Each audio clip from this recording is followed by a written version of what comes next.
లోకంలో ఎప్పుడు నోటి మీద చెయ్యి వేసుకుని ఉండే ప్రాణి ఏదో తెలుసా అండి?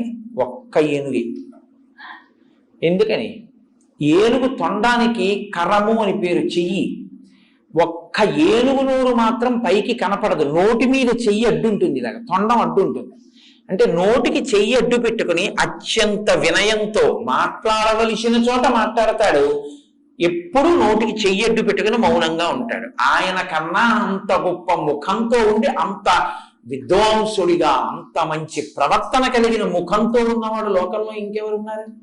ఆ ముఖంతో మనకు అంత నేర్పుతున్నాడు. కాబట్టి సుముఖ, ఎప్పుడూ మాట్లాడుతూ ఉండకు, మౌనం కూడా నేర్చుకో అని చెప్పడానికి ముఖమునకు చెయ్యి అడ్డు పెట్టుకున్నవాడు. అంటే నోటికి తొండం అడ్డు ఉంటుంది కాబట్టి సుముఖ. ఏకదంతశ్చ, సుముఖశ్చైకదంతశ్చ అని కలిసిపోతుంది శ్లోకంలో. ఏకదంత అంటే ఒక్క దంతమే ఉన్నవాడు. ఏనుగుకి చాలా అందమైంది ఏది అంటే దాని దంతమే.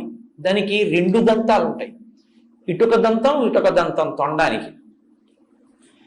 కానీ విఘ్నేశ్వరుడికి కుడి చేతి వైపు దంతం ఉండదు. ఎందుకు ఉండదు అంటే ఆయనే విరిచేశాడు. ఎందుకు విరిచేశారు అంటే మహాభారత రచన చెయ్యవలసి వచ్చింది. వ్యాసుల వారు నేను వేగంగా శ్లోకాలు చెప్పేటప్పుడు రాయగలిగినటువంటి సమర్థుడెవరు అని అడిగారు. విఘ్నేశ్వరుడు రాస్తాడన్నారు. మరి ఆయన నేను మధ్యలో ఆపను, నేను చెప్తుంటే రాసేయాలన్నారు. ప్రపంచంలో ఏ కలం పట్టుకున్నా ఎప్పుడో అప్పుడు ఏదో ఇబ్బంది వస్తుంది. అందుకని ఆయన అటువంటి కలం కావాలి అంటే లోకంలో ఇంకొకటి లేదు అని చెప్పి తన దంతాన్ని విరిచి ఆ దంతంతో మహాభారత రచన చేశారు. అంటే అత్యంత అందం ఏనుగుకి దంతమే. అందుకే ఏనుగు దంతాలు అంటారు. ఏనుగు దంతం అంత అందం ఏనుగుకి.